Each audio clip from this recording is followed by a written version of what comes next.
Yeah. What's up, Matt?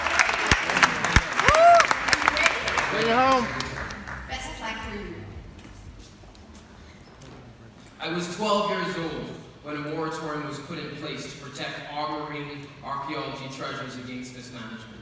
I vowed to one day lead the Bahamas back into the waters. Today, working with my government, PO8 has been granted an exclusive license to protect and leverage our marine treasures with blockchain. Our unique non-fungible token on blockchain, also known as NFT, is designed to digitalize physical assets. Each NFT has a smart contract containing unique asset data that secures and registers ownership of assets. NFTs will allow artifacts to live on the blockchain while remaining in the custody of PO8. All the while, the ownership of the physical asset can be anywhere in the world. Our blockchain solution restores trust, and most importantly, is driving economic empowerment to the Bahamas.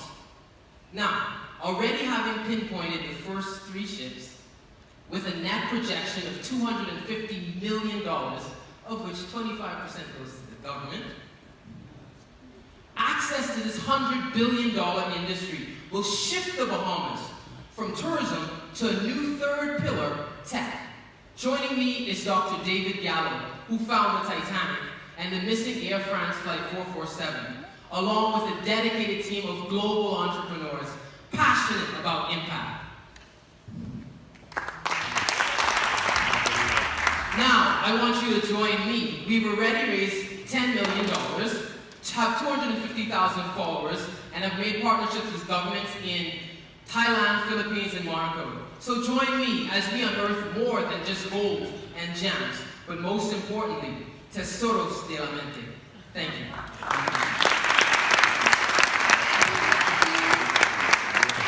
The jury now will do some questions for you. Thank you.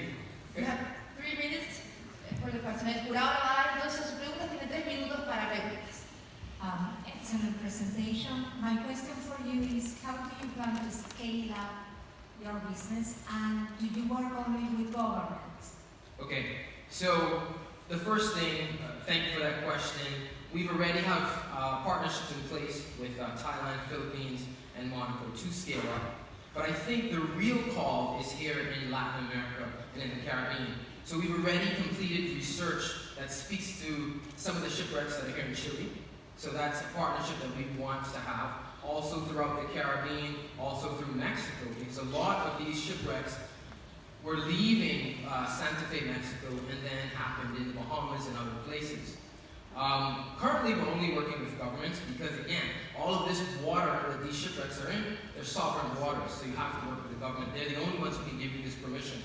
But beyond that, when it comes to monetizing these non-fungible tokens, then we will be working with numerous outlets, private citizens, and businesses.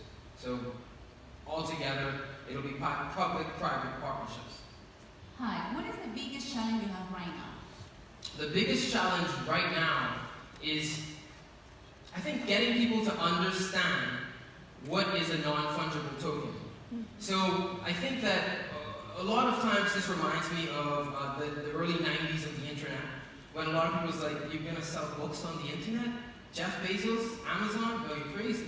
Now, his company is one of the biggest in the world. So we believe that non-fungible tokens are going to be the future of payments, of commodities, and so on. But that takes a lot of education. So that's also one of our platforms is education. So along with the government of the Bahamas, we've worked to make 2019 September all computer science education free for all Bahamians.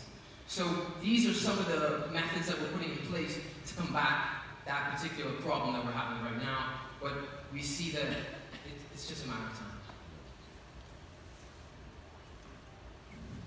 So your token is going to be attributed to anything of value, actually? Correct. So this is a blueprint for the future. So right now, we just created store of value of artifacts. But forget artifacts for a minute. Store of value of real estate, store of value of art, store of value of, it goes on and on and on and on and on. So eventually there's going to be this amazing marketplace where people can buy and trade and leverage. So let's say you do have an artifact that's in custodianship in a museum in Chile, but you own that artifact, or someone in Dubai or China owns that artifact.